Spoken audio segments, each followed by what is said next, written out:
10,098 meeting of the Security Council is called to an order.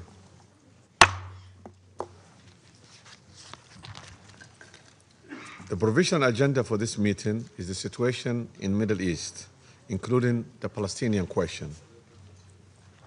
The agenda is adopted. In accordance with Rule 37 of the Council's Provisional Rules of Procedure, I invite the representatives of Algeria, Armenia, Australia, Austria, Brazil, Canada, Chile, Cuba, Egypt, Germany, Iceland, India, Indonesia, the Islamic Republic of Iran, Iraq, Ireland, Israel, Italy, Japan, Jordan, Kazakhstan, Kyrgyzstan, Lebanon, Malaysia, Maldives, Mexico, Morocco, Namibia, Norway, the Philippines, Poland, Portugal, Qatar, the Republic of Korea, Kingdom of Saudi Arabia, Sierra Leone, Slovenia, South Africa, Spain, Switzerland, the Syrian Arab Republic, Thailand, Timor-Leste, Tunisia, Turkey, Uganda, United Arab Emirates, the Bolivarian Republic of Venezuela, and Vietnam to participate in this meeting. It's so decided. I propose that the Council invite the permanent observer of the Observer State of Palestine to the United Nations to participate in this meeting in accordance with the provisional rules of procedure and the previous practice in this regard. There be no objection. It's so decided. In accordance with Rule 39 of the Council's Provisional Rules of Procedure, I invite Mr. Ramirez Al-Akbarov, the Deputy Special Coordinator for the Middle East Peace Process and United Nations Resident and Humanitarian Coordinator, to participate in this meeting. It's so decided. In accordance with Rule 39 of the Council's Provisional Rules of Procedure, I also invite the following to participate in this meeting: His Excellency, Mr. Jaime Hermida Castillo, Vice Chair of the Committee on the Exercise of Inalienable Rights of the Palestinian People. His Excellency, Mr. Stavros Lamberdinis, Head of the Delegation of the European Union to the United Nations, and His Excellency, Mr. Majid Abdulaziz, Permanent Observer of the Permanent Observer Mission of the League of the Arab States to the United Nations. It's so decided. The Security Council will now begin its consideration of the item 2 of the agenda. I'll now give the floor to Mr. Ramiz Al-Akbarov.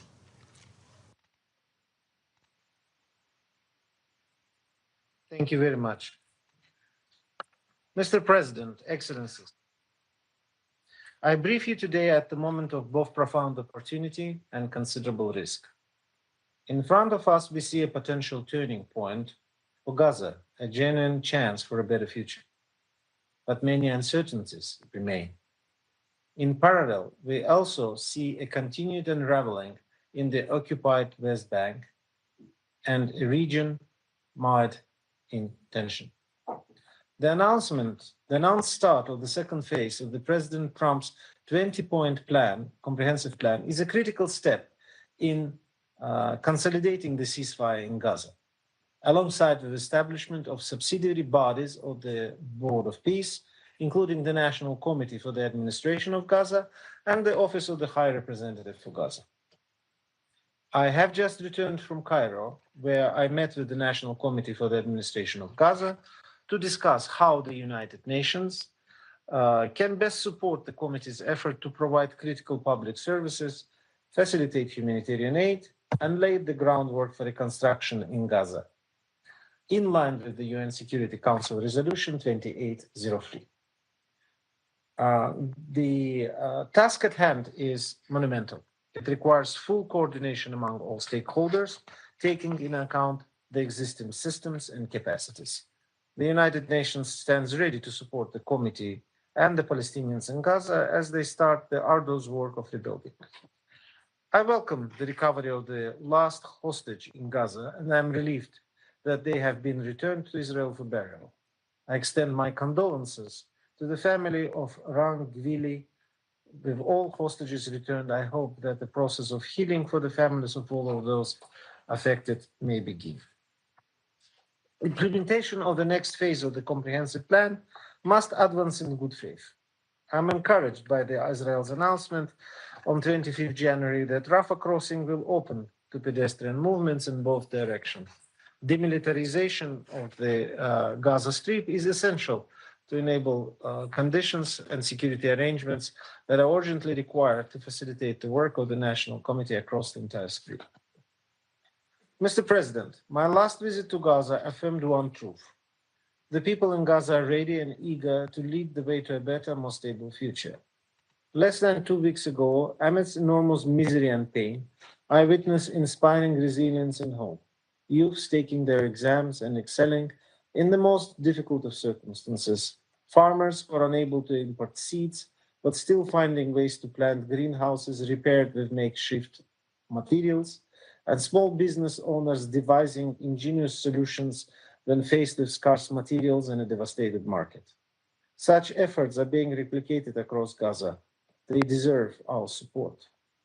But nevertheless, nearly the entire population in Gaza remains in need of humanitarian assistance.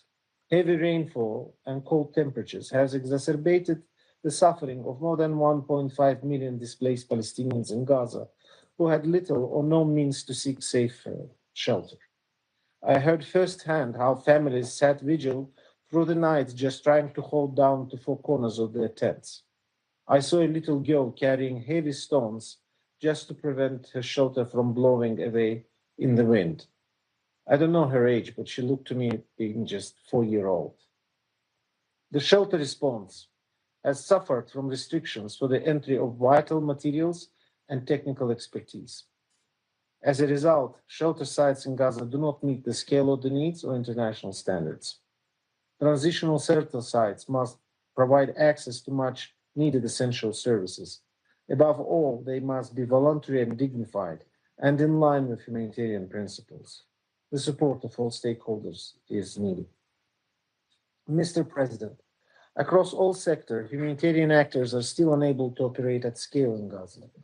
Their work is being hindered by insecurity, custom clearance challenges, the limited number of partners authorized by Israeli authorities to bring cargo into Gaza, delays and denials of cargoes at crossing, and limited routes available for transporting supplies within Gaza.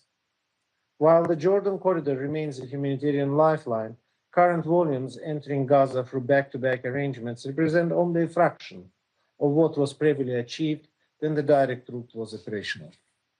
Since 10 October, only 9% of 2720 processed aid has entered Gaza via Jordan. Fully utilizing existing proven regional corridors remains essential to saving lives in Gaza. Entry of mobile homes, rescue equipment, fuel, and medical supplies continues to be severely restricted, endangering the lives of tens of thousands of IDPs and patients. To address this, materials must enter at scale. Access to public infrastructure and agricultural land remains restricted. Meanwhile, regular detonations of residential buildings are continued and repeated population displacements have occurred. On 30th December, Israel announced its plans to suspend the operations of some international NGOs. The government also notified 37 NGOs that their registration would expire at the end of 2025 due to what Israel says is the failure to comply with the new regulations, triggering a 60-day review period. Banning these NGOs will have a significant impact on the humanitarian response across the OPT. I urge Israel to immediately reverse this decision. Despite the ceasefire, the Israeli military continues to conduct military operations with airstrikes, shelling, and gunfire occurring across the street. Armed exchanges also persisted with Palestinian militants. Attacks in the vicinity or of or beyond of so-called yellow line are happening daily, and hundreds of Palestinians have been killed since the ceasefire began, including many women and children. Civilians must be protected at all times. Amid the obstacles, we also have seen some welcome actions. The continued arrival of aid via Egypt, Jordan, Israel, occupied West Bank, and Cyprus has been critical. This has helped increase the volume of supplies brought into Gaza and led to improvements in nutrition status of the population. But more needs to be done. Mr. President, I would like to devote a reminder of my briefing to addressing the spiraling dynamics in the occupied West Bank. Every month, the United Nations and many others in this Council emphasize the gravity of the unfolding situation. But that has yet to translate into meaningful action on the ground. Negative trends are entrenched daily. The reporting period was marked by continued violence with extensive Israeli military operations, settlement expansion, settler violence, demolition, and large-scale detentions. In late December and early January, Israeli forces conducted intensified raids across Jenin, Nablus, Hebron, and Ramallah, frequently involving live fire and raising serious concerns about the use of lethal force. A 16-year-old boy was shot and killed during a raid in Kabatia on 20th December and after reportedly throwing a brick toward an IDF soldier. And multiple Palestinians were killed or fatally wounded during the operation south of Nablus. There have been large-scale arrest campaigns of Palestinians by Israeli security forces, including children, amidst reports of ill treatment and torture and continued deaths in custody. Palestinian attacks against Israelis have also persisted. On 26 December, a Palestinian man killed 2 Israelis, including a woman, in 2 ramming and stabbing attacks in northern Israel. At the same time, settler violence intensified. In December, repeated settler attacks led to the displacement of the entire community of Hirbet Yanun in Nablus Governorate, and in January we saw the forcible displacement of some 80 households from Ras Ain Auja in Jericho Governorate. Demolitions and large-scale land seizures continued across the northern West Bank. Evictions in East Jerusalem's Silvan neighborhood on 4th January and extensive demolitions in Tul Karam Nur Shams refugee camp at the end of December underscore how violence, displacement, and territorial fragmentation are converging on the ground. Meanwhile, settlement expansion has been rapid and relentless. The combination of settlement advancement, state land declarations, and persistent establishment of outposts is carving up and making vast swaths of land inaccessible for Palestinian use in the occupied West Bank.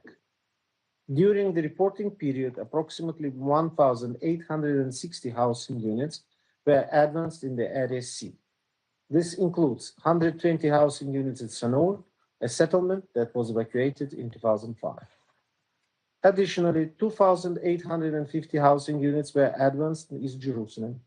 These includes 2 large-scale plans, a plan for 1,500 housing units in residential towers in a government complex between Sheikh Jarrah and Mount Scopus, and a plan in East Talpiot for 950 housing units in several residential towers. The Israeli government has also published tenders for over 4,770 in Area C, including 3,401 housing units in E1, which, if built, would effectively sever the connection between the northern and southern West Bank. In recent weeks, the pressure campaign against UNRWA has also sharply escalated in an effort to end its operation in the occupied Palestinian territory. On 29 December, the Israeli Knesset passed legislation instructing Israeli authorities to seize UNRWA's compound in Sheikh Jarrah and Kafr Akab, and requiring utilities and financial service providers to deny service to UNRWA or any of its facilities. On 12 January, Israeli forces raided an UNRWA health center in occupied East Jerusalem and ordered it to close. A week later, Israeli forces forcibly entered the UNRWA headquarters in occupied East Jerusalem with bulldozers demolishing the buildings. And officials have made abhorrent calls for the annihilation of UNRWA staff. These acts are flagrant violation of international law and the privileges and immunities of the United Nations. I call on the Israeli government to abide by the October 2025 advisory opinion by International Court of Justice, which states that Israel is obliged under international law to facilitate UNRWA's operations, not hinder or prevent them.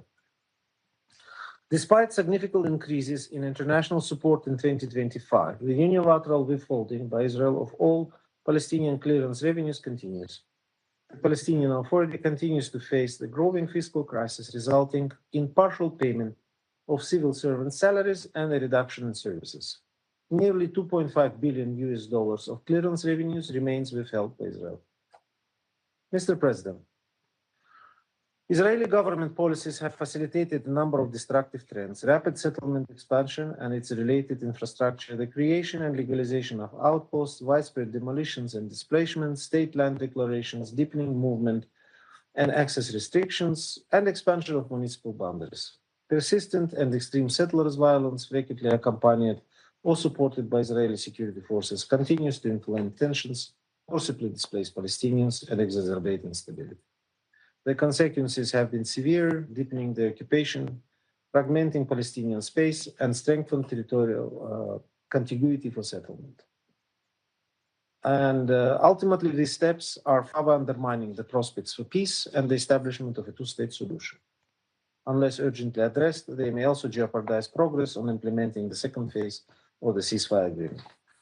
Mr. President, the implementation of the second phase of the Gaza ceasefire plan is critical and will require our firm and collective commitment. There is a genuine opportunity to lay the foundations for a more stable and secure future for Palestinians and Israelis, and advance the goal of legitimate Palestinian government that reunifies Gaza and the West Bank, including East Jerusalem, and chart a course toward ending the occupation and advancing a political process that will ultimately end the conflict. The UN will continue to support Palestinians and Israelis to end the conflict and to realize a two-state solution in line with previous United Nations resolutions and international law.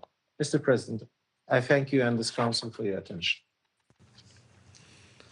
I thank Mr. Alakbarov for his briefings. I now give the floor to the permanent observer of the Observer State of Palestine. Mr. President, at the outset, allow me to thank you for presiding over this open debate at such a pivotal moment for peace, justice, and human dignity. Allow me also to welcome the ministers who are with us, to thank Mr. Ramiz Al-Akbarov for his briefing, and to welcome again our friends, the 5 elected new members of the Security Council, Bahrain, Colombia, Democratic Republic of Congo, Latvia, and Liberia. 80 years after the end of the Second World War, the core principles upon which the United Nations were founded remain as critical as ever. The right of peoples to self-determination, the prohibition on the acquisition of territory by threat or use of force, and the rule of international law as the guarantor of the rights of individuals, regardless of race, religion, or nationality, and of nations, large and small. Those principles are the expression of the wisdom finally acquired by humanity following a devastating war, where peoples around the globe endured and witnessed aggression, genocide, crimes against humanity, and war crimes on a scale that altered the course of history and led to the founding of these United Nations to save succeeding generations from the scourge of war and to ensure international peace and security. It is these very principles that are at stake and under threat in Palestine. Asserting them there is upholding them everywhere. Abandoning them there is jeopardizing them everywhere. Mr. President, We welcome the ceasefire agreement reached last year under President Trump's plan, and we commend the personal engagement of President Trump and the US administration, as well as the tireless efforts of the mediators who have worked to implement it. We supported the ceasefire in good faith, even in the face of repeated breaches, with at least 500 Palestinians killed since the ceasefire came into effect, with many more wounded and ongoing destruction by the occupying power, and while life-saving assistance, including shelter, continues to be obstructed in the depths of this harsh winter. We support the plan because it offered an immediate path toward ending the killing and suffering, the famine, and unprecedented humanitarian catastrophe inflicted on the Palestinian people in Gaza. While we recognize that thousands of lives have been saved by the ceasefire, these goals are yet to be fully achieved. We welcome the completion of the release of all Israeli hostages and prisoners alive and deceased, including the recovery of the remains of the last Israeli body 2 days ago. We had repeatedly said that only a ceasefire could allow for this to happen. Yet, we must ask, what about the countless Palestinian families whose loved ones have been killed, with thousands of bodies still crushed and buried under rubble, yet to be found, yet to be identified, and to be given dignified burial? What of the families who waited for the return of thousands denied, tortured, humiliated, starved, raped, or missing, raped or missing? What of the entire families obliterated from existence, or the survivors of genocide left with grave injuries and amputations, who will carry the devastation with them for all their lives? What of the trauma and loss of an entire people? The suffering of the Palestinian people, civilian men, women, and children, must be ended with equal urgency. Healing, recovery, and justice are indispensable and a right for all. Full implementation of Phase 1 obligations, including an immediate end to the killing and unrestricted humanitarian access across the Gaza Strip, is essential. These are not new demands. They are the repeated calls of this Council and constitute obligations under international law. Moreover, Israel must end its ongoing war against humanitarian actors, including UNRWA and vital NGOs, whose safety and ability to operate have been repeatedly undermined. The destruction of UNRWA facilities, including the seizure and destruction of its headquarters in occupied East Jerusalem, which was also set ablaze, and the targeting of humanitarian personnel, and now the attempt to ban and expel recognized and respected NGOs operating on Palestinian territory, demonstrate